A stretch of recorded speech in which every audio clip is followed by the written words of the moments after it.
तो परिवर्तन की आवश्यकता क्या है, ये आज हम समझते हैं। जीवित रहने और जीने के लिए हमें भी बदलाव की प्रक्रिया शुरू करनी होगी। हमें कभी-कभी अप्रिय पुरानी यादें, नकारात्मक आदतें और हमारी निश्चित मानसिकता से छुटकारा पाने का आवश्यकता होती है। केवल पिछले बोझ से मुक्त हम वर्तमान का लाभ उठा सकते हैं। अगर ईगल 40 वर्ष की उम्र में जीवन रक्षक और जीवन बदलने वाला निर्णय ले सकता है, तो हम क्यों नहीं? बहुत सुंदर सी बात है। हम क्यों नहीं ले सकते अपने परिवर्तन की इस नई यात्रा पे? नई यात्रा को आगे बढ़ाने के लिए अपने नकारात्मक पुराने सीमित विश्वासों को जाने दें। अपने दिमाग को खोले और अपने आप को एक ईगल की तरह ऊंची उड़ान दें।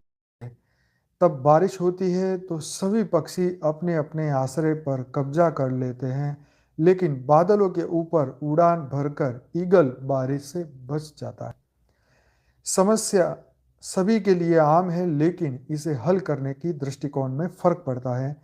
परिवर्तन से डरो मत, इसे सांस से स्वीकार करो। बहुत सुंदर बात है। यस, जब जब जागो तभी सवेरा। बहुत सही बात है कि देखो, एक पक्षी भी एक अपने अपने जीवन काल में उसे जब पता चलता है कि अब मैं कमज़ोर हो चुका हूँ, और फिर एक नया परिवर्तन की प्रोसेस में, दर्दनाक प्रोसेस में वो निकलता है। तो यह दर्दनाक प्रोसेस क्या है हमारे जीवन में? दर्दनाक प्रोसेस है कि हमें टॉलरेंस पावर को बढ़ाना है। देखो, अपने जीवन में सबसे बड़ी बात है कि दुखों से लड़ना है, दुखों से मुक्त अपने आप को करना है। हमें अपनी मानसिकता बदलनी है, अपने विचारों को बदलना है। अपने साथ हो रहे हर हर संजोग, हर सर्कमटेंसेस जो आपके साथ हो रहे हैं, उसको हमें समझना है। हमें अपने अंदर चल रहे पुराने संस्कारों को खत्म करना है, नए संस्कारों को जन्म देना है। हमारी दर्दनाक प्रक्रिया क्या है? अपने पुराने संस्कारों को बदलना, अपने आप को कंट्रोल करना, अपने आप को समझाना, अपने आप को मनाना। यही दर्दनाक प्रक्रिया है, जो कि हमारे मन की विकृति के कारण दर्दनाक है। अगर हम इसको ज्ञान से, विशेष कैरेक्टरों की से समझने की कोशिश करें, बड़े बड़े महान ऋषि मुनि और बड़े बड़े तपस्वी, बड़े बड़े राजा, बड़े बड़े जो हमारे देश में जो कैरेक्टर है, उनके जीवन से अगर हम प्रेरणा ले, तो हम अपनी बुरी आदतें, बुरे विचार, मन की विकृतता, हमारे नेगेटिव विचारों के संग्रह, हमारे नेगेटिव संस्कारों को हम बदल सकते हैं। 100% बदल सकते हैं। एक नया संकल्प पुराने कई जन्मों के अंधकार को खत्म कर सकता है। एक नई जागृति, जैसे सम्राट अशोक ने विराट युद्ध देखा, लाखों लोगों को मरते हुए देखा, उसके बाद उसने तय कर लिया कि अब से युद्ध नहीं होगा। यस, और मैं जो है उसका हृदय परिवर्तन हुआ। खैर, उसका हृदय परिवर्तन करने के लिए लाखों लोगों को मरना पड़ा। तो हमें ये समझना है कि हमें अपना हृदय परिवर्तन करने के लिए और जन्म लेने ना पड़े। यही जन्म है, यही आखिरी जन्म है, यही हमारे पास पुरुषार्थ का समय है। यस, आत्मस्वरूप की फूल बनने के लिए कांटों को गले लगाना होगा, मतलब अपनी टॉलरेंस पावर बढ़ाना होगा। हमें कोई कुछ भी कहे, कैसा भी कहे, हमें लोग पागल भी कह सकते हैं, हमें कोई कुछ भी कह सकते हैं, क्योंकि वो एक अपने नशे में जी रहे हैं, एक दौलत के नशे में, एक डिग्री के नशे में, या जो भी उनको अच्छा लगा, उसके वासना के समुद्र में, इच्छाओं, कामनाओं, वासनाओं में बहुत मजे से जीवन जी रहे हैं। तो उनका एक नशा अलग है, अध्यात्म का एक नशा अलग है, हमारे विचारों का एक अलग। तो यह बात हो रही है टॉलरेंस पावर की। हमें हमें विचारों के वेग को सहना होगा। हमें जो काम हमें तंग कर रहा है, उस काम को हमें, इस विचार को, इस संकल्पों को या विचारों को या इन्फ्लुएंस को, नेगेटिव एनर्जियों को, या जो भी हम कह सकें, उसको हमें सहना होगा। अपनी योग की पावर बढ़ा के, अपनी तपस्या की, हमारी क्रोध की अग्नि जो है, उस अग्नि को शांत करने के लिए हमारी तपस्या को बढ़ाना होगा, क्योंकि इसका कोई इलाज ही नहीं है, इसका कोई मंत्र ही नहीं है। आज तक आपने कोई ऐसा मंत्र सुना कि आप इसको जपो जी आपका क्रोध खत्म हो जाएगा? नहीं। आप ये मंत्र जपो जी आपका काम खत्म हो जाएगा, नहीं। आप ये मंत्र जपो जी आपका 1 मिनट में 100 परिवर्तन हो जाएगा, नहीं। ये तो ऑन गोइंग प्रोसेस है। ये तो जीवन जीते जी, क्योंकि ये जर्नी आज की थोड़ी ना है, ये तो कितने लाखों करोड़ों साल की है।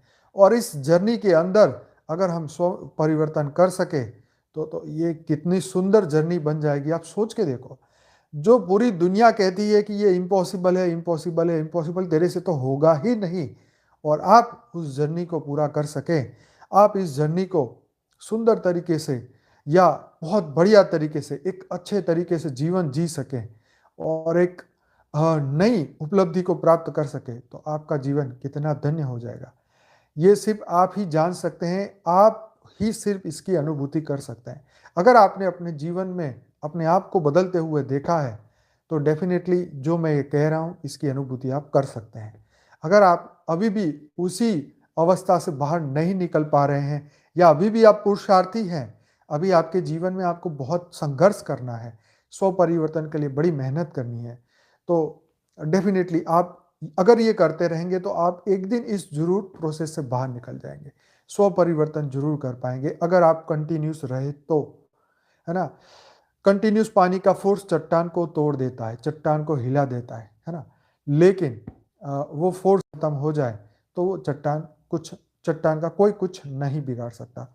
तो बात यही है, समस्याएं सभी के लिए है, सभी के लिए आम है, लेकिन ज्ञानी के लिए वो ज्ञान से उसको हैंडल कर लेता है, वो इस तरीके से उसे टैकल कर लेता है अपने ज्ञान से, अपने विवेक से। कितना भी देखो, हर व्यक्ति, दो व्यक्ति है उसके सामने, सेम कर्म उनके सामने लाया गया, सेम कंडीशन उनके सामने आई, लेकिन एक ने अपने आप को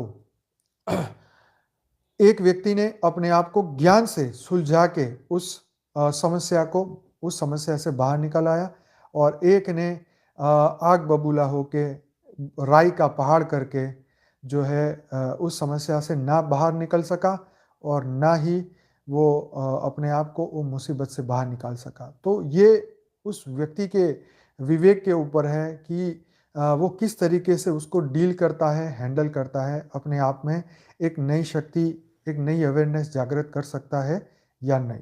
यस, तो continue spiritual worthiness is the key to the self transformation. Yes, तो ट्रांसफॉर्मेशन के लिए आपको खुद ही प्रयत्न करना होगा। देखो, इस कहानी के साथ एक और भी चीज हमने देखी है। जब कौवे, आपने देखा होगा, जब बाज यहाँ धरती से नजदीक उड़ता है तो कौवा उसका पीछा करते हैं, कौवे जो है उसका पीछा करते हैं, तो वो उससे लड़ता नहीं है, वो कौवे से लड़ता नहीं है, वो सीधी अपनी मंजिल ऊपर लेके जाता है, वो धीरे धीरे ऊपर जाना शुरू करता है। फिर कौवे थक के उसका पीछा छोड़ते हैं और नीचे आ जाता है, क्योंकि उसकी औकात नहीं ऊपर जाने की।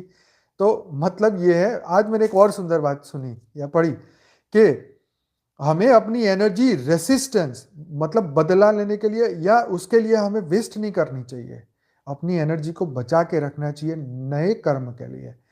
तो विरोध के लिए अपनी एनर्जी को वेस्ट ना करें, है ना। ये आपने कई बार सुना भी होगा, लेकिन ये चीज़ें जो है ये हमें रिमेंबर, याद होनी चाहिए, और हम अपनी इसी शक्ति से तो ये जो स्टेप है एक्सेप्टिंग चेंज लाने के लिए हमारे लिए स्व परिवर्तन मोटिवेशन हमेशा हमारे अंदर शुरू रहना ही चाहिए। तो आइए आगे बढ़ते हैं। एक और चीज़ है स्वीकृति, स्वीकार करना सीखे। तो हमें स्वीकृति को स्वीकार करना सीखना होगा। पतंजलि योग सूत्र के अध्याय 2 में उन्होंने कहा है कि दुख का चौथा कारण द्वेष या विमुखता के रूप में जाना जाता है। एवर्जन मतलब द्वेष या विमुखता के रूप में जाना जाता है। तो दुख का चौथा कारण क्या है? द्वेष या विमुखता। इसका मतलब है जिन चीजों को आप स्वीकार नहीं करना चाहते उनका प्रतिकार या परिहार। पतंजलि बताते हैं कि आखिरकार परिवर्तन की गैर स्वीकृति का मतलब है कि द्वेष भावना एक व्यक्ति को हमेशा दर्द से जकड़े रहती है। द्वेष एक व्यक्ति के भीतर प्रतिरोध पैदा करता है जो उसे उस वास्तविकता को स्वीकार नहीं करने देता है जो इस समय हो रहा है। तो भीतर जो प्रतिरोध पैदा हो रहा है, क्यों हो रहा है? कौन-सी भावना से? द्वेष भावना से। तो द्वेष भावना से क्या होगा? व्यक्ति हमेशा दर्द को पकड़े रखेगा। तो हमें पकड़ना नहीं है, छोड़ना है। कोई भी नेगेटिव फीलिंग को, दुःख, दर्द को हमें छोड़ना है। हमें यही सोचना है कि ये कर्म बंधन है, ये भी पूरा हुआ। कोई हमारे लिए बुरा करता है, तो शायद हमारे कर्म बंधन ऐसे होंगे, तो इसकी वजह से ये हुआ है। तो कोई बात नहीं, द्वेष ना रखें, उससे आगे बढ़ते हैं। स्वीकृति एक महाशक्ति है। Acceptance is a super power. स्वीकृति एक सुपर पावर है जो किसी व्यक्ति को, लोगों और परिस्थिति को स्वीकार करने की क्षमता देता है, जैसे कि वे हैं। तो except of change and reality एक सचेत कॉन्शियस मतलब विकल्प, चॉइस बाय यू है।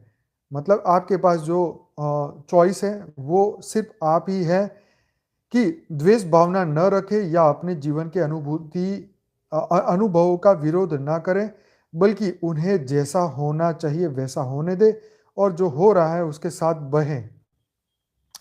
देखो, ऐसा है कि जो कर्म बंधन मनुष्य भोगते बिना उसके पास कोई चारा ही नहीं है। तुम कितने होशियार बन जाओ, योगी बन जाओ, तुम ज्ञानी बन जाओ, लेकिन जो कर्म बंधन आना है वो आना है। ठीक है? कृष्ण भी महायोगी थे, राम भी बड़ा ज्ञानी थे, सब कुछ उनके साथ था, लेकिन कर्म बंधन तो आए ही आए। तो इसीलिए आपके जीवन में भी आए तो ज़्यादा मत सोचना, एक्सेप्ट कर लेना। ठीक है भाई, हमारा ही कर्म कहीं ना कहीं किसी ना किसी द्वेष के कारण, ईर्षा के कारण या कैसे भी बना होगा और आज मेरे सामने आ रहा है। ठीक है, वो पुराने कर्म है, वो आ रहे हैं, लेकिन आज मेरे पास फ्री विल है। मैं इस फ्री विल से इनसे आराम से बाहर निकल सकता हूँ। आज अगर मैं उसी आग में फिर जलता रहा तो फिर जलने का परिणाम, आगे फिर जलूंगा, फिर यही कर्म नए बनेंगे, फिर मेरे सामने आएंगे और हम मल्टीपल, एक बहुत सुंदर सी बात थी कि हम कार्मिक पैटर्न बनाने कार्मिक पैटर्न बनाते जाएंगे। देखिए, ये आज तक मैंने नहीं कहा, लेकिन आज ही मैंने कहीं सुना और ये मुझे याद रह गया कि कार्मिक पैटर्न फिर बनती जाएगी, same to same, same to same, same to same. जो पिछले कर्म थे वही आज के हैं, वही कल के रहेंगे, वही परसों के रहेंगे। मतलब पूरी जिंदगी नर्क। सिंपल सी बात। क्योंकि परिवर्तन करने के लिए आपने कुछ भी अपने आप को बदला ही नहीं। यस, कुछ भी। मतलब आप वही जो पहले थे आज वही है, कल भी वही रहोगे। परिवर्तन के लिए अपने आप को इस जलन से बाहर निकलना होगा, इस मानसिकता से बाहर निकलना होगा, अपने ईर्ष्यालु स्वभाव से या अपने जो भी जिस कारण आप अभी भी फंसे हुए हैं उसको बाहर निकालना होगा। आपके पास अभी भी चॉइस